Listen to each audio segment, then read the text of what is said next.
In the U.S., the term junk food is often used to describe commonly known, less healthy food categories such as candy, ice cream, and chips. However, there's no consistent definition, so nutrition researchers came up with the concept of ultra-processed. The term ultra-processed food, if you want to call it that, describe industrial formulations that are typically seen in those long lists of ingredients, which, besides salt, sugar, and fat, aren't typically found in any cookbook, like the various flavors, colors, sweeteners, emulsifiers, and other additives used to imitate real foods or to disguise undesirable qualities of the final product. This roughly corresponds to my idea of red light foods in my traffic light system, and indeed most of what people eat are in the red. Soda, ice cream, candy, cakes, most bread and breakfast cereals, TV dinner-type ready-to-heat products, chicken nuggets, fish sticks, sausages, burgers, hot dogs. There's been a dramatic rise in ultra-processed foods. In fact, the U.S. food supply is dominated by it. More than 200,000 products were assessed, and 71% were classified as ultra-processed. And of course, they aren't only in grocery stores. Sugary drinks and processed junk are ubiquitous, even at non-food retailers, providing pervasive cues to consume products that are dense in calories but poor in nutrition. As the former president of Coke put it, they want to keep Coca-Cola within an arm's reach of desire. Another major candy brand boasted, "We put them everywhere: grocery stores and supermarkets, gas stations and chiropractors' offices, bowling alleys and grocery stores," which we already mentioned. Not sorry. So this is where we are today. What is the proportion of food consumed by U.S. children and adolescents that's classified as junk? An unbelievable 56 to 70% of what our children and teens eat over the entire day is junk. OK, yeah, but kids will be kids. In the United States of America, more than half of the calories taken in across the board is junk. In fact, around the world, ultra-processed foods consistently account for more than 50% of the dietary caloric intake in higher-income countries. No wonder that unhealthy diets are humanity's greatest killer, the leading risk factor for death on planet Earth. What exactly are the health consequences? The biological effects of modern foods has been studied on rats, showing they gorge themselves into dramatic weight gain, inflammation, and metabolic and cognitive abnormalities. And just as ultra-processed foods were taken over, a new eating disorder was recognized: binge eating, which grew into the most common form of eating disorder.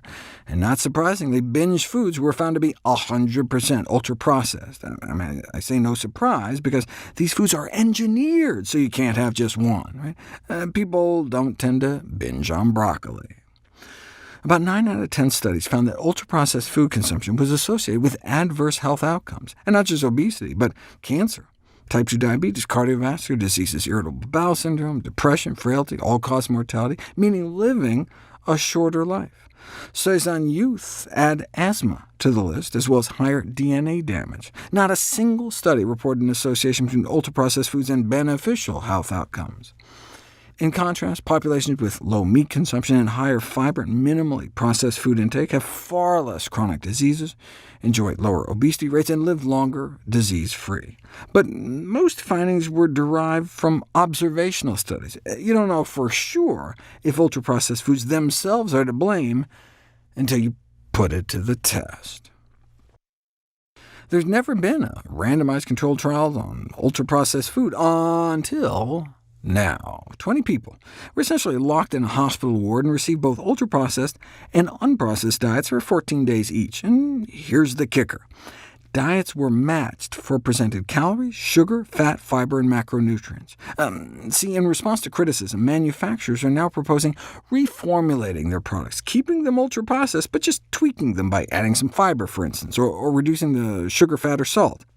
So that's why the researchers wanted to give the study subjects the same amount of calories, sugar, fat, fiber, carbs, and protein in each of the two diets in order to try to tease out the effect of ultra-processing. So, for instance, instead of giving people Cheerios and a muffin for breakfast in the ultra-processed weeks, or a cheese and egg McMuffin with turkey bacon and OJ, they give people oatmeal with blueberries and almonds. Both meals had the same amount of overall sugar and fat, but the unprocessed option was presented more in whole food form. For lunch, the ultra-processed group might get a turkey sandwich with non-fat Greek yogurt, canned peaches, baked potato chips, and a sugar-free Crystal Light lemonade, versus a Southwest entree salad with black beans, avocados, and nuts, and grapes and apples on the unprocessed diet. The same amount of calories offered, with the instruction to eat as much or as little as they wanted. So what happened? On the ultra-processed diet, they ate about 500 more calories a day, so no surprise they gained about 2 pounds on the processed diet, or actively lost 2 pounds on the less processed diet. So it wasn't just the unbalanced nutrient profile of ultra-processed foods, so simply tweaking them wouldn't magically make them healthy. But that's what the industry would rather do. Reformulation is referred to as an unobtrusive strategy, creating the prospect of nutritional improvement without dietary change. What this study showed, however, is it may be better to limit the consumption of ultra-processed foods altogether. Why does industry love them so much? They're made with dirt-cheap ingredients, like taxpayer-subsidized corn syrup, allowing for huge corporate profit margins. But at what cost? The food industry takes in more than $1 trillion, yet most of our healthcare dollars go to treat chronic disease exacerbated by these very same foods, like diabetes and heart disease, so you could argue we lose triple what the food industry pockets. The industry argues that in modern societies it's unrealistic to advise people to avoid ultra-processed foods, given societal time constraints and the difficulties of food prep. But this may just be acquiescing to the same propaganda and disinformation campaign that the processed food industry has used to co-opt families for decades. Those who think healthy foods can't be convenient have never met an apple. That was a response to Dr. Lustig's essay on processed food as a failed experiment. I don't like his mother-blaming, but I do appreciate his prescription. There's only one recourse: real food. We need to start thinking outside of the box.